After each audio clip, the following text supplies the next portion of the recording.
Welcome to the Tech Egg. Don't get scrambled. Enjoy the video. You start by collecting the exact error text and confirming the server or room you were in. This narrows the cause. Next, fully quit Roblox and relaunch the game. Simple restarts clear transient issues. If that fails, clear your client cache and try again. Cached files often conflict after updates.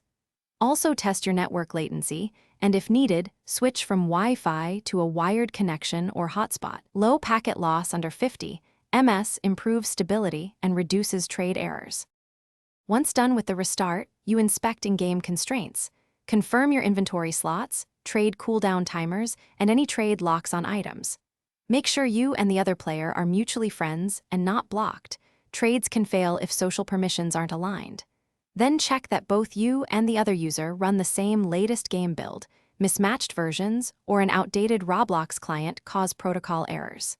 Finally, re-attempt the trade after adjusting these settings. Consistency often fixes mid-process failures. To finish, try reproducing the error on a secondary account or a private server. This isolates account-specific problems.